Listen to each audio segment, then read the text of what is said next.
ئەو جوتیارە سەرقاڵی چنین و لێکردنەوەی بەرەمی تەماتەکەیەتی بەهۆی بێبازاڕی وەرزانی نرخی تەماتەوە وازی لە کێڵگە کشتتوکاڵەکەی هێنا.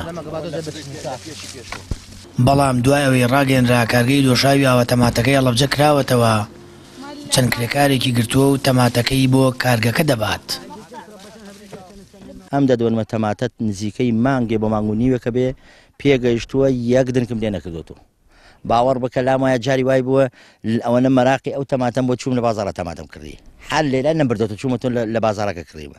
بەڵام دوێنێ کە ڕۆیشتم هەر بەخوا کە بینیم معمەلەکە ئیشیە کرد یەکسەر لامدا بە سایرەکەەوە لامدا لای کە ئەو کاک حاجی ئەناسمە ناسراویم لەگەڵیا هەیە وتم سواز بەخوا معمەلەکە نەقسەتە ئیشوتی ئەرەوەڵا وتم دەیکاکە من تەماتەیەکم هەیە و ئاوایە و نەوعێتی ئەوەیە و دیدە نمونونەکەیمان بۆ بێنە نمونونەکەیم بۆ بور دوێنێ ئیتر ئەوە بوو بە سعری ڕێکەوتین ماڵیان ئەوە بێبرا بەخوا من لە ئەوانێ ناسم چون ئەم تەماتە تۆ ئەیبینی یەک دنکم لێ نەکردو.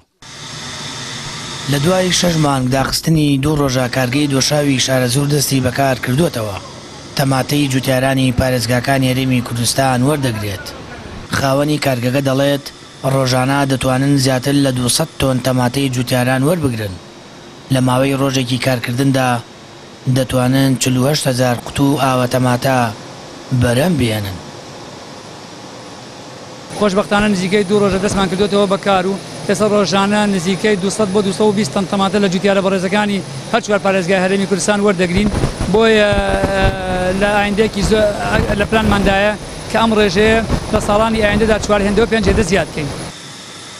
وتەبێژی وەزارەتی کشتتوکاڵیش دەڵێت پاڵپشتی ئەو جۆرە پرۆژانە دەکەن بۆ ئەوەی جوتیاری کورد زەرمەند نەبێت و بتوانن بەرەمەکانیان بە بازار بکەن.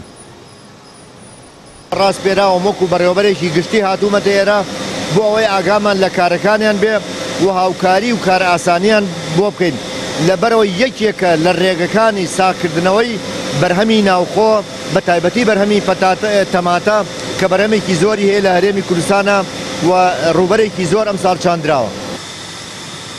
ئەم ساڵ جوتیاری کورد لەگەڵ پێگەیشتنی بەروبوومە کشتتوکاڵیەکانی بۆ یەرزانی و بێبازاڕیەوە تووشی زیانی گەورە بوونەوە. وەک خاوەنی کارگەکە دەڵێت لە توانایاندایە لە 120 دۆشاوی ئاوە تەماتەی بازار هەرێم پڕ بکەنەوە. باوکاری حکوومەت لە ساڵانی ئاینداش ئەو ڕێژەیە بەرز دەکەنەوە. سامان فتاح کەناڵی ئاسمانی پەیام هەڵەبجە.